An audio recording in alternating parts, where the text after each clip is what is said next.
trying to chase down a terrible knocking sound in this van, and the first time I had a look underneath, we found a broken D-link bracket at the rear. We replaced that, and that unfortunately did not fix it, although that was a problem. So I'm going to have a go at fixing the front D-link bushes today and seeing if that fixes the problem. So if you listen carefully, you can probably hear that knocking as we go over these bumps here. So no rumble. We're going to have a go at fixing that. Bushes look like this, and this is the part number here, S10K-34-156. Now you can either buy them singly for £9.98 including postage, or the same company sells a pair of them for £15.98, and these actually arrived the day after I ordered them, super quick. Fortunately I only ordered one instead of two. So let's just have a look under the vehicle. You'll be able to see where those exist.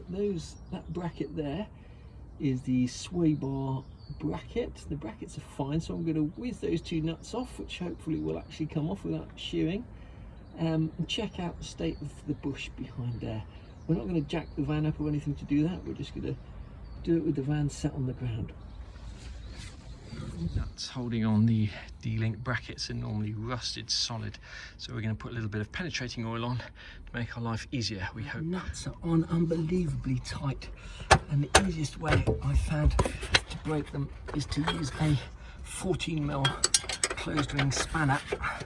Once you've broken them, you should be able to get them off with a socket. But actually getting a socket in between there can be quite tricky. Those two nuts off eventually, but they were probably the toughest nuts to get off that I've ever tried to remove. I don't know why they were so stiff, but we've got them off. We just have to pry off the D-link now and replace the bush.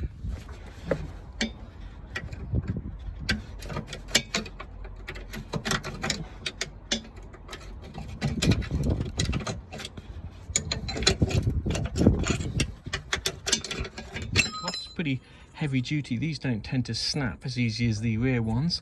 Let's get the bush off and have a look at it. Wow, that's the old bushing, and to be honest, there doesn't look to be that much wrong with that. It's not as if it's disintegrated or it's obvious to see whether that it was responsible for the knocking.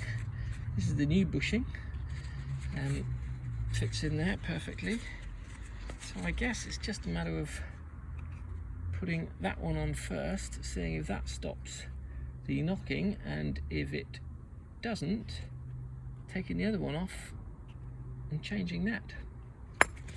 All these threads are completely knackered, and I don't want to make it any worse and cross them.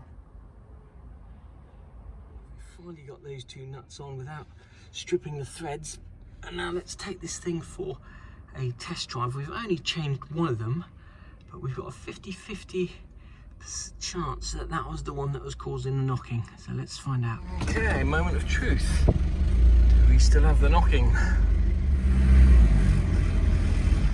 Well, amazingly, so far so good. Let's try driving up a bumpy road.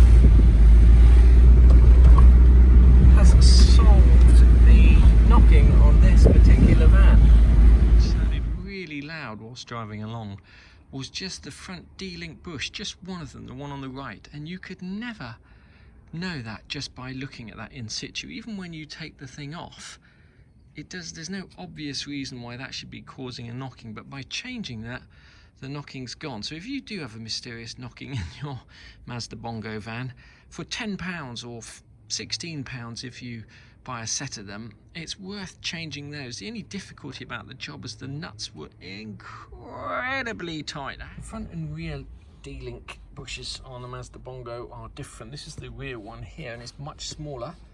The front one is much more substantial, but it'll often be the one that's causing the knocking.